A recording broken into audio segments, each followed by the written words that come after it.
12 anys, 12a edició dels Premis ETEC i amb tots vostès el senyor David Martí, president de l'ENTEC.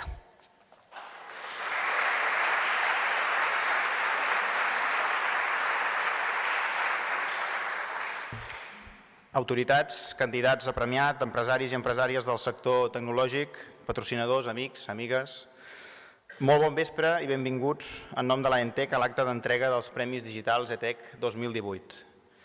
Enguany aquests premis, la gala d'entrega dels quals és la nit de l'empresa tecnològica gironina, que és com ens agrada anomenar-la, descriure-la,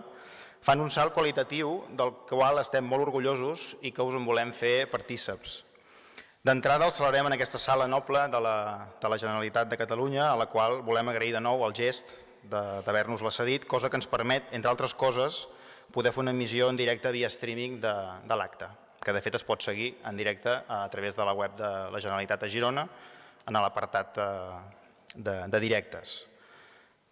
L'altra gran novetat d'enguany és l'estrena de l'apartat de píndoles tecnològiques, de les quals hem gaudit durant aquesta tarda i que han servit per posar sobre la taula temàtiques tan rellevants com són la intel·ligència artificial, allò que s'anomena e-health,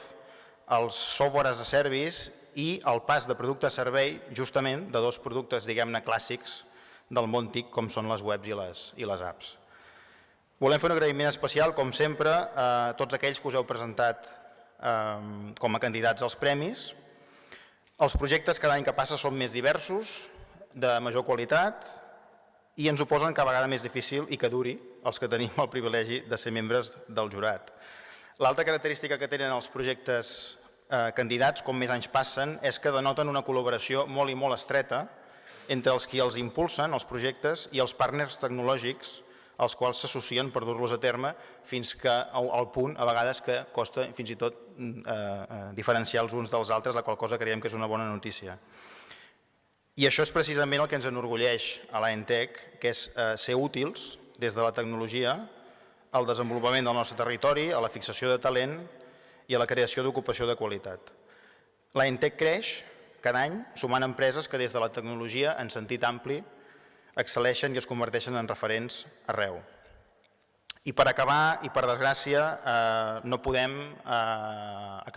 acabar aquest Parlament sense deixar de denunciar l'existència al nostre país, en ple segle XXI,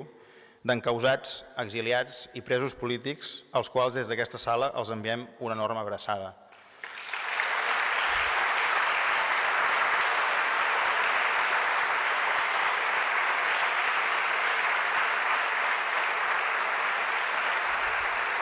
Gràcies a tots i que gaudiu de la gala. Bona nit.